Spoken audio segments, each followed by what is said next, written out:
और अब आज के दिन की सबसे विशेष बात, आज अधिक आश्विन शुक्ल पक्ष की चतुर्दशी तिथि और बुधवार का दिन है।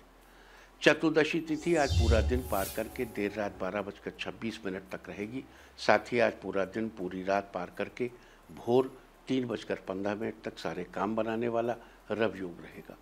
सूर्य के प्रभाव वाला ये योग बहुत ही प्रभावशाली है।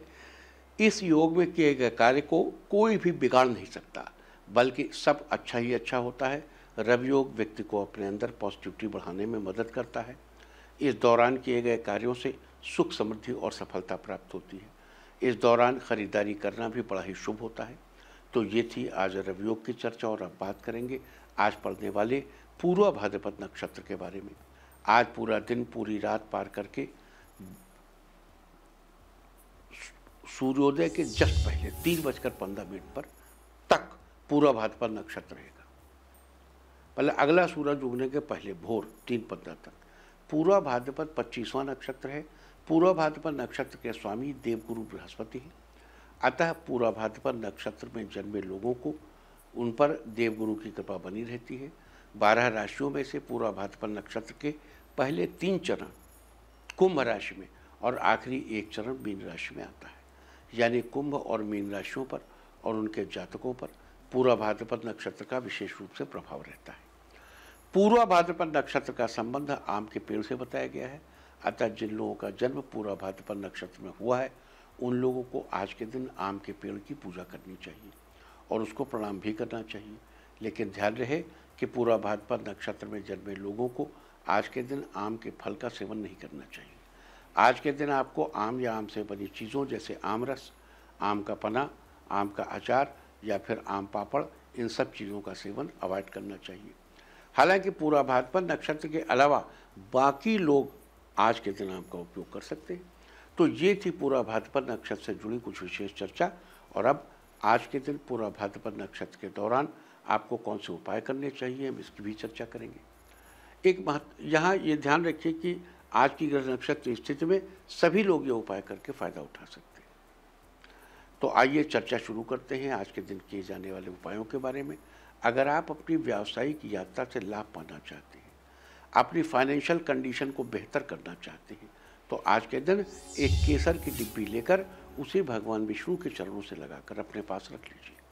और जब भी किसी व्यावसायिक यात्रा से जाएं, तो उस केसर को अपने माथे पर तिलक लगा के जाएं। उसमें से थोड़ी केसर लेके अपना किसी चीज़ में घिस लीजिए और मस्तक पर तिलक लगाइए। ऐसा करने से आपको व्यावसायिक यात्राओं के अर्थ लाभ जरूर मिलेगा। लिहाजा आपकी फाइनेंशियल कंडीशन बेहतर हो जाएगी। लेकिन अगर आप केसर न ले सकें तो आप एक डिब्बी में सूखी हल्दी ही लेकर रख लिए, उसी का टीका लगा लिया कीजिएगा बाद। अगर आप अपने जीवन में देवी माँ की कृपा बनाए रखना चाहते हैं और अपने सोचे हुए काम को मूर्त रूप देना चाहते हैं, तो आज के दिन देवी माँ को कच्चे नारियल की गिरी का भोग लगाएं। भोग लगाने के बाद बची हुई गिरी को प्रसाद के रूप में ग्रहण कर लें। आज के दिन ऐसा करने से आपके जीवन में देवी माँ की कृपा बनी रहेगी। अगर आप घर के बड़े बुजुर्गों के साथ प्रेम भाव बनाए रखना चाहते हैं, तो आज के दिन आपको श्री विष्णु भगवान की विधिपूर्वक पूजा करनी चाहिए और भगवान को आम रस का भोग लगाना चाहिए। भोग लगाने के बाद प्रसाद के रूप में थोड़ा सा आम रस खुद ग्रहण करें और घर के बड़े बुजुर्गों को भी करने दें। आज के दिन ऐसा करने से घर के बड़े बुजुर्गों के साथ आपका प्रेम भाव बना रहेगा। अपने दाम्पत्य संबंधों को लंबे समय तक सफल बनाए रखने के लिए आज के दिन किसी छोटी कन्या को भेंट स्वरूप कुछ दीजिए, साथ ही उसका आशीर्वाद प्राप्त करें। आज के दिन ऐसा करने से आपके दाम्पत्य संबंध लंबे समय तक सफल बने रहेंगे। अगर आप जीवन में नेगेटिव सिचुएशन से बचे रहना चाहते हैं, तो आज के दिन आपको भगवान विष्णु की पूजा के समय 5 गोमती चक्र लेकर भगवान के सामने रखने चाहिए और उनकी विधि विधान पूर्वक धूप दीप आदि से पूजा करनी चाहिए। पूजा के बाद उन गोमती चक्र को उठाकर एक पीले रंग के कपड़े में बांधकर अपने पास रख लीजिए। आज के दिन ऐसा करने से आप जीवन में निगेटिव सिचुएशन से बचे रहेंगे। अगर आप अपने आत्मबल और आत्मविश्वास को कायम रखना चाहते हैं, तो आज के दिन आपको घर के ईशान कोण यानी उत्तर पूर्व दिशा में देशी घी का दीपक जलाना चाहिए और उसकी लौ को देखते हुए 21 बार ये मंत्र पढ़ना चाहिए। मंत्र है ओम ग्रांग ग्रीं ग्रौं सह बृहस्पतये नमः। आज के दिन ऐसा करने से आपका आत्मबल और आत्मविश्वास यूं ही कायम रहेगा। अगर आप अपनी जिम्मेदारियों का अच्छे से निर्वहन करना चाहते हैं, यानी बिना किसी परेशानी के अच्छे से निभाना चाहते हैं, तो आज के दिन आपको ओम नमो भगवते नारायणाय इस मंत्र का 108 बार जप करना चाहिए और मंत्र जप के बाद श्री विष्णु को पीले रंग के फूल अर्पित करने चाहिए। आज के दिन ऐसा करने से आप अपनी जिम्मेदारियों का अच्छे से निर्वहन कर पाएंगे। अगर आप नौकरी में लाभ की स्थिति सुनिश्चित करना चाहते हैं, तो आज के दिन आपको आम के साफ सुथरे 5 पत्ते लेकर उन्हें पानी से धोना चाहिए और उन पर रोली से श्री लिखकर विष्णु भगवान को अर्पित करना चाहिए। आज के दिन ऐसा करने से नौकरी में लाभ की स्थिति सुनिश्चित होगी। अगर आप अपने मित्रों की गिनती में बढ़ोतरी करना चाहते हैं, तो आज के दिन आपको श्री विष्णु भगवान के आगे हाथ जोड़कर प्रणाम करना चाहिए और किसी मंदिर के पुजारी को यथाशक्ति कुछ भेंट करना चाहिए। आज के दिन ऐसा करने से आपके मित्रों की संख्या में निश्चय ही बढ़ोतरी होगी। और अगर आप लगातार सफलता की सीढ़ियां चढ़ना चाहते हैं, तो आज के दिन आपको आम के पेड़ को प्रणाम करना चाहिए और उसकी जड़ में पानी डालना चाहिए।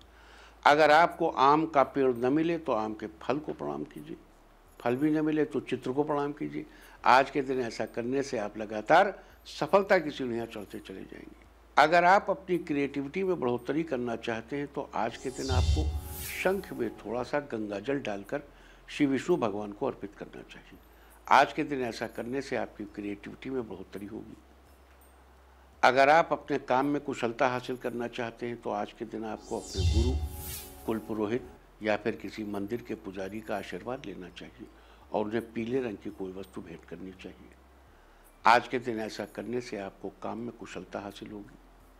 तो ये सारी चर्चा थी आज पूरा भाद्रपद नक्षत्र के बारे में।